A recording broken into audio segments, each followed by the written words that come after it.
Halo semuanya, kembali lagi di materi mengenai penginderaan jauh untuk pemetaan garis pantai. Pada materi kali ini akan dijelaskan mengenai spesifikasi data hasil penginderaan jauh. Data hasil penginderaan jauh ini tidak lepas dari resolusi citra yang diperoleh. Nah, terdapat 4 resolusi yang diperlukan. Yang pertama resolusi spasial. Resolusi spasial yang dibutuhkan 0,5 hingga 10 meter. Contohnya citra satelit WorldView 3 atau Pleiades memiliki resolusi spasial sangat tinggi, 30-50 cm. Apabila Landsat atau Sentinel memiliki resolusi yang lebih rendah, 10 hingga 30 meter. Yang kedua, resolusi spektral. Diperlukan sensor dengan band spektral di wilayah visible dan juga inframerah dekat. Band inframerah membedakan antara air dan daratan serta vegetasi pesisir. Ketiga, ada resolusi temporal. Resolusi temporal tinggi ini mengamati perubahan yang mungkin terjadi akibat pasang surut, badai ataupun erosi. Nah, resolusi temporal di satelit Sentinel-2 ini adalah 5 hari. Nah, contoh resolusi temporal di satelit Sentinel-2 ini adalah 5 hari yang cukup baik untuk pemantauan berkala. Keempat, ada resolusi radiometrik, di mana resolusi radiometrik 8 bit atau 16 bit biasanya memadai untuk pemetaan garis pantai dan memungkinkan perbedaan kecil dalam reflektasi yang penting untuk mengidentifikasi batas antara darat dan air. Nah, selanjutnya ada jenis sensor. Terdapat 2 jenis sensor, yaitu sensor pasif dan juga aktif. Untuk sensor pasif, ini dia menangkap radiasi alami yang dipancarkan dan dipantulkan oleh objek di permukaan bumi, seperti sinar matahari. Contohnya sensor pada satelit Sentinel dan juga Landsat. Nah, yang kedua ini sensor aktif. Sensor ini memancarkan energinya sendiri, misalnya gelombang radar, dan kemudian menangkap pantulan dari objek. Contoh sensornya adalah LIDAR dan juga SAR. Sensor aktif seperti SAR sangat berguna untuk pemetaan garis pantai di kondisi cuaca buruk ataupun malam hari di mana sensor pasif mungkin tidak efektif. Nah, ini contohnya ya.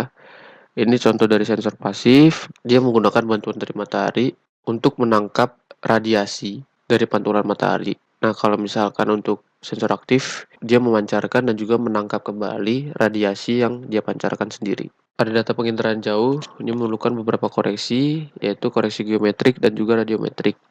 Di mana koreksi geometrik ini adalah proses penyesuaian citra untuk menghilangkan distorsi geometris sehingga citra tersebut sesuai dengan koordinat geografis yang sebenarnya.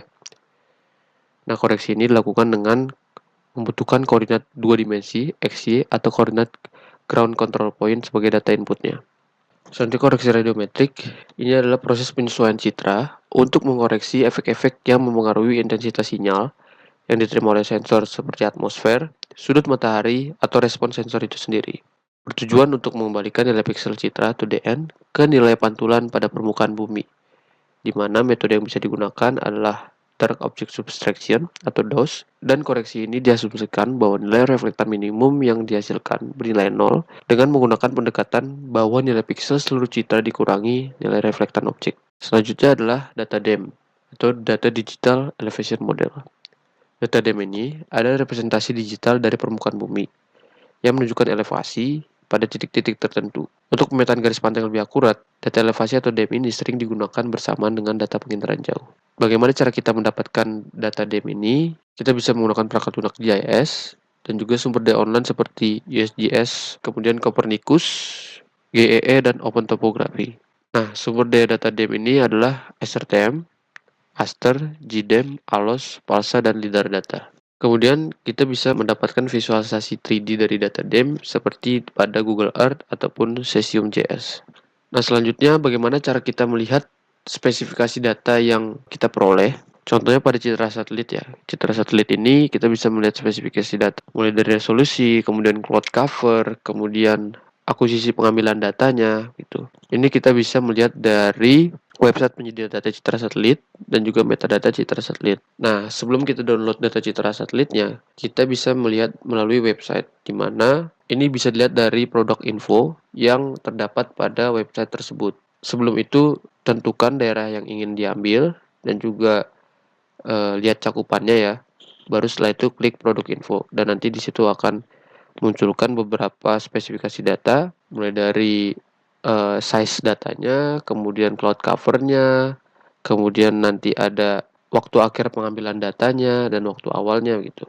Jadi cukup lengkap. Nah, selanjutnya apabila sudah terdownload kita bisa melihat lebih detail lagi pada metadata citra satelit. Pada metadata citra satelit ini terdapat beberapa data seperti sudut pengambilan data, resolusi citra, dan juga informasi mengenai band-band yang ada pada citra tersebut. Mungkin sekian materi mengenai spesifikasi data hasil penginderaan jauh. Terima kasih.